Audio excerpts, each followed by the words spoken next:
उपमुख्यमंत्री एकनाथ शिंदेंनी उद्धव ठाकरेंना आता प्रत्युत्तर दिलंय। बाळासाहेबांचं राम मंदिराचं स्वप्न मोदींनी पूर्ण केलं, त्यामुळे मोदींवर टीका म्हणजे सूर्यावर थुंकण्यासारखं आहे, असा घणाघात शिंदेंनी केलाय।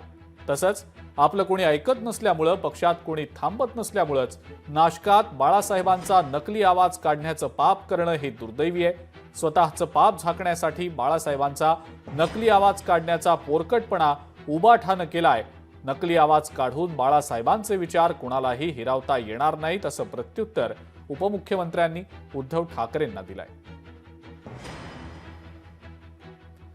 तर आता उपमुख्यमंत्री एकनाथ शिंदेंनी उद्धव ठाकरेंनी जी टीका नाशिकमधल्या निर्धार शिबिरातनं एकनाथ शिंदेंवर केलेली होती, त्या टीकेला प्रत्युत्तर दिलेलं आहे।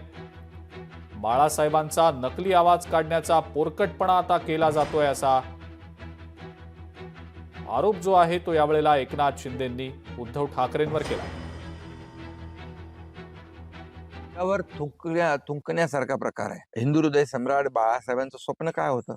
ते म्हणायचे, मला एक दिवस प्रधानमंत्री करा, मी अयोध्येमध्ये राम मंदिर बांधेन, काश्मीर मधलं 370 कलम हटवेन। कुणी केलं ते? अयोध्येमध्ये राम मंदिर, मंदिर वही बनाएंगे तारीख नाही बताएंगे, असं मस्करी आणि टिंगल कोण करत होते? हेच करत होते।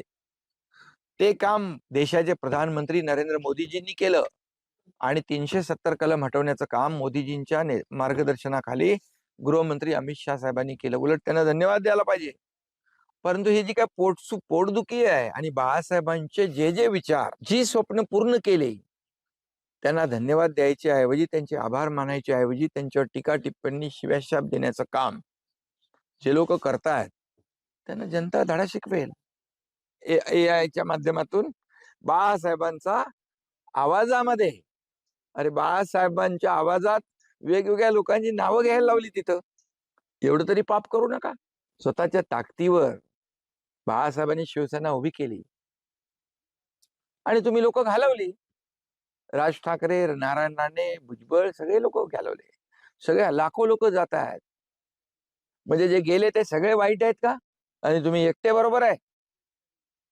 मग का नकली आवाज काढायची पाळी आली? आत्मचिंतन, आत्मपरीक्षण करा।